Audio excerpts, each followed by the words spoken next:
So, Bob Iger has been on a bit of a vanity tour lately, and not just a vanity tour, but it seems he is on a tour to save his own butt. And by save his own butt, what I mean is make me my money. Do you understand me, Bobby? Where's my money, Bobby? I personally am an investor in Disney. So, this is a bit more than just culture war sort of I hate X, Y, and Z. X, Y, and Z does not represent me, yada, yada, yada stuff for me. I have a financial vested interest in what is going on at Disney and what I think Bob Chapek was starting to turn around before he was ousted by Bob Iger. Bob Iger stepped down the first time as a vanity move because Rona was coming around and he knew it was going to wreck shop. So he didn't want that wrecking of shop associated with his tenure at Disney. So he went ahead and stepped down early, only to see Bob Chapek completely undoing everything it was that he was trying to subvert at Disney and get back to making money. Bob Iger doesn't want to make money. Bob Iger wrecked everything before he left, but he did an interview in Variety that I think is worth looking at here because it tells us a few things about exactly what is going on with Bob Iger and Disney on Marvel. He said, with Marvel, he said, there are 7,000 characters. There are a lot more stories to tell. What we have to look at Marvel is not necessarily the volume of Marvel stories we're telling, but how many times we go back to the well on certain characters. Sequels typically work well for us. Do you need a third and fourth, for instance? Or is it time to turn to other characters? Going back for the third and fourth is not, look, you want to make the decision before you tell the first story that you're going to tell three or four, right? If you are able to decide that you're going to tell three Ant-Man stories, you get to give that character an arc over three stories. You want an arc in each movie, and you want an arc over the entire thing. They're not doing that anymore. Look back at Iron Man. In Iron Man, he started off as a very crass character. By the third Iron Man, he was saving a kid, right? He was spending time one on one with a child. He was trying to really become the husband that he had never been to Pepper. He was a changed man in the series of three films. Look at where Thor started and then where Thor ended. He was very sour, very dour in that first movie. By the time Thor 3 came around, and I was a fan of Thor 3, he had become a different character. The same with Captain America, whose arc really came full story in the third Avengers movie. If you're not able to say beforehand why you're making three movies for a character, it becomes a moot point. That was not the problem. The problem that he's identifying is that Ant-Man 1 had a $170 million budget, made $519 million at the worldwide box office, and was a success. Because what it did was it made Ant-Man a profitable character, a recognizable character. It put a D, E, F maybe list character like Ant-Man at the forefront of what Marvel was doing, at least for the amount of time that he was in his own movies.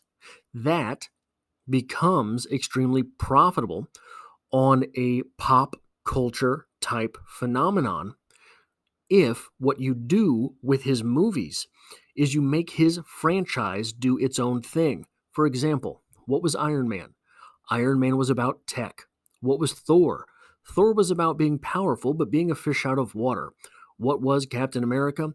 Captain America was the struggle to stay pure in an impure world, to stay pure through times where you're fighting very nasty type people. And he did that and finding himself. What was the Ant-Man franchise? The Ant-Man franchise started off very small scale. It was a heist movie. What is it now? Tell me what is Ant-Man 3? I dare you. I defy you. Can you do it? Bob Iger can't. What are any of these characters? It is not that you're going back to the same characters for 3 movies. Your third movie should be more profitable because more people know who that character is by the time it comes around. That is how the Iron Man movies started. I believe the first Iron Man ended up with 550 to 600 million in the worldwide box office. The third Iron Man, I don't know why I'm doing this. The third Iron Man movie was a $1.3 billion movie, if I'm not mistaken. So you doubled, a little more than doubled, what you could expect from the Iron Man franchise by making 3 movies. Instead, these new movies, they don't mean anything. The characters are not good. The writing is terrible. The special effects somehow have become garbage. Everything about these new movies is terrible. The second quote that we have from Iger on Marvel: there's nothing in any way inherently off in terms of the Marvel brand, Iger stressed. I think we just have to look at what characters and stories we're mining. If you look at the trajectory of Marvel in the next 5 years, there will be a lot of newness. We're going to turn back to the Avengers franchise with a whole new set of Avengers, for example. Now, there's 2 things in this quote that I want to talk about. We have to look at what characters and stories we're mining. No, you don't. No, you don't. I promise you that you do not. I promise you that if you told a good Squirrel Girl story, you could make $1 billion movie. I promise you that if you told a good Doctor Doom story, you could have a $2 billion movie on your hand. You do not have to look at the characters and stories that you're mining. You have to look at the stories that you are telling. What stories are you telling? That's the big problem. Not what you're mining, not the characters that you're using. Like you said, there were 7,000 characters from Marvel. I promise you, any one of them could be all 7,000 of them could be profitable to Disney if they are done correctly. They are not being done correctly. The writing is garbage, the stories are trash, everything is throwaway. Nothing is sticking. Even on Disney Plus, where you could have taken a step back and told smaller stories. You could have taken a step back and said, okay, we have these 13 episodes to do something, to accomplish something, to take this character someplace. WandaVision was worthless. So disappointing. Falcon and the Winter Soldier was boring. I stopped watching it. I didn't even give Loki a chance, and I canceled my Disney Plus membership. Don't care. There's nothing on there for me. I really like Mandalorian.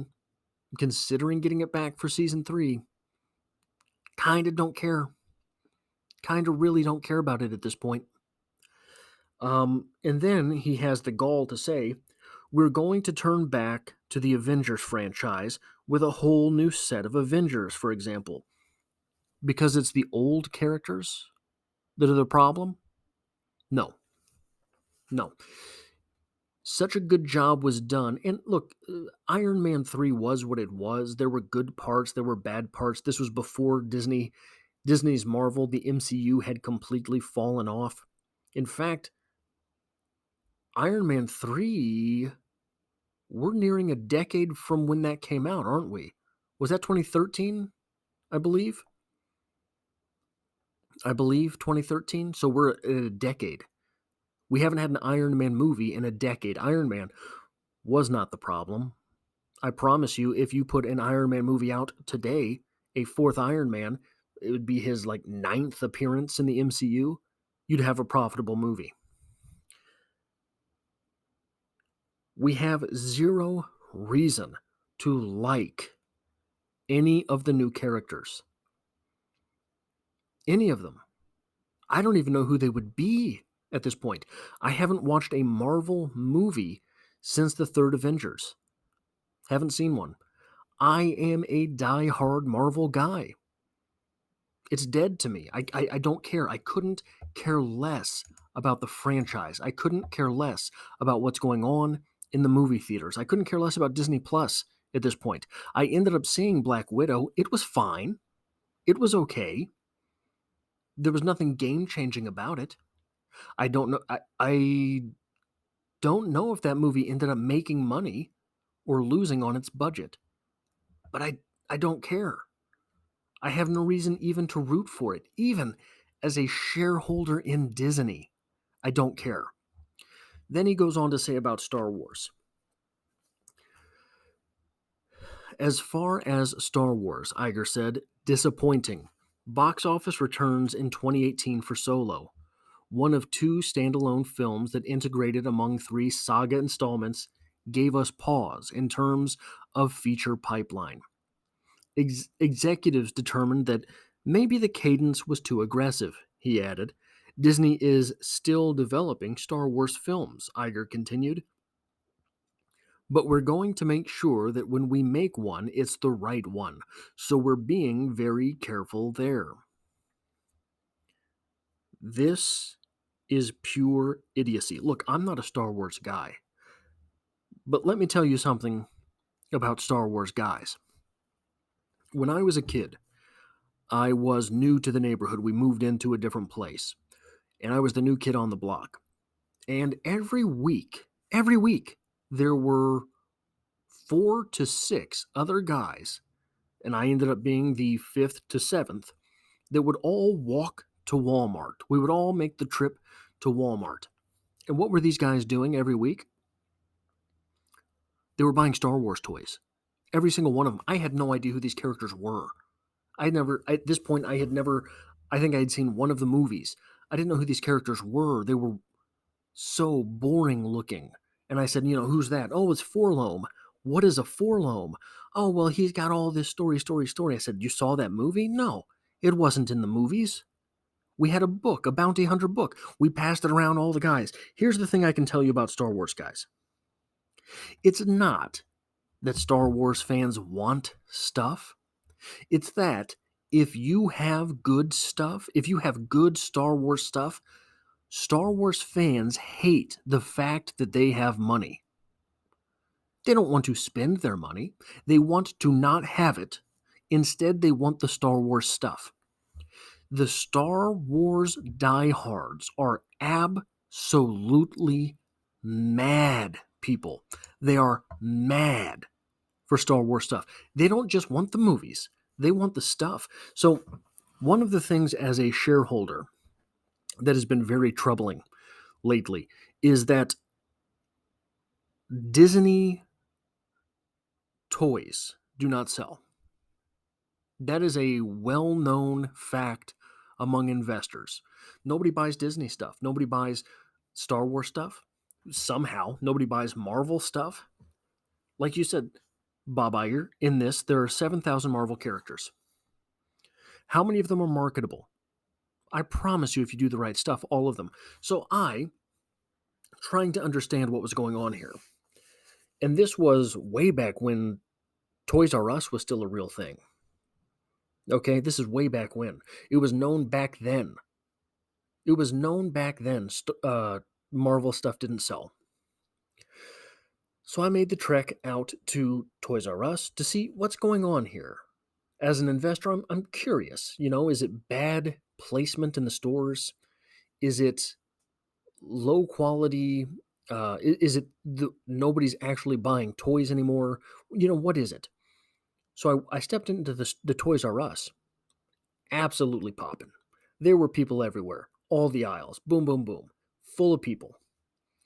And I start walking around, and I guess the Toys R Us used to be set up to where there was the younger kids on the right half of the store, the older kids on the left half of the store, and the young kid stuff, the baby stuff, all Marvel stuff, all Disney princess stuff, all of it. The girl stuff, the girls' toys, half of it was Barbies, half of it was Disney princess stuff, the boys' toys, a third of it was Marvel, half of it was Star Wars, a third of it was DC, right? It didn't make any sense. And recently, I've started seeing, I work retail, so I've seen the toys as they come out. For some reason, they have decided that boys want to play with Barbies. These are tall figures that have no knee joints, that have no elbow joints. Their arms move in one motion. That's not what boys want to play with. Those things are supposed to fight. This is bad decisions all the way down. This stuff should be selling. Boys don't want those toys. This stuff should be selling. No one cares about your characters.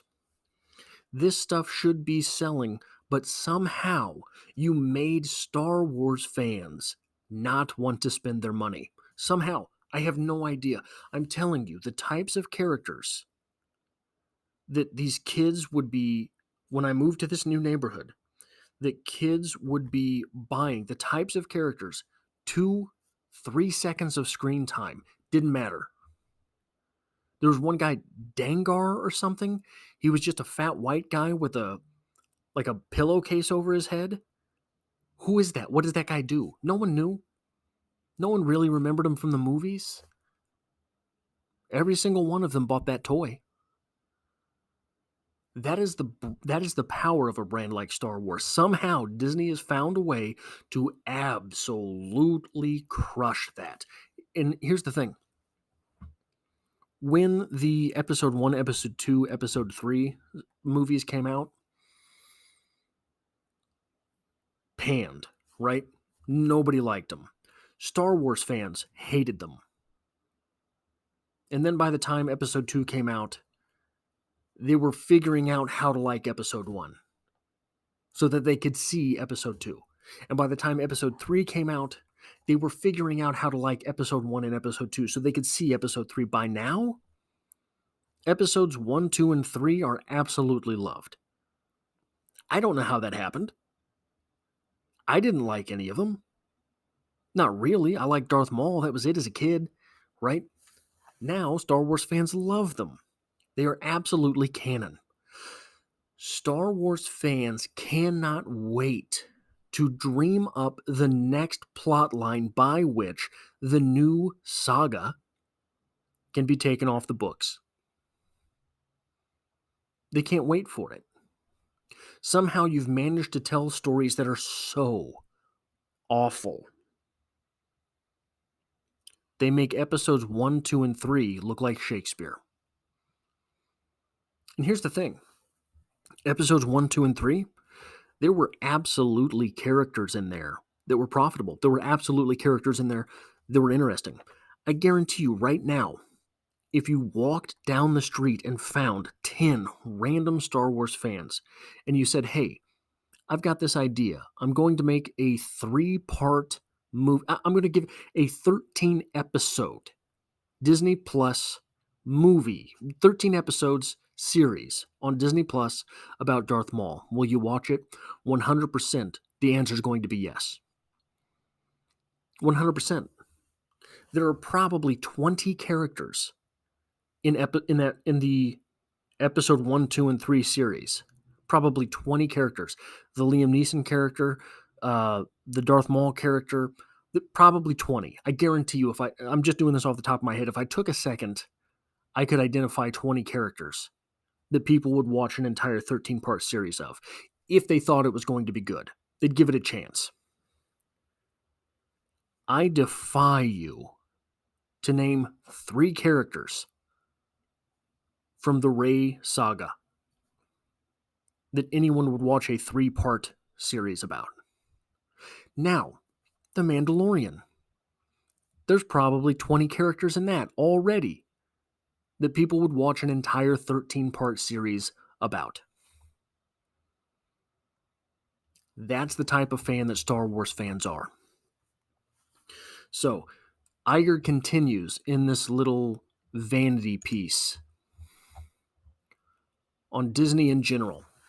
The main Disney brand, Iger said, remains very strong, certainly the most powerful brand in family entertainment.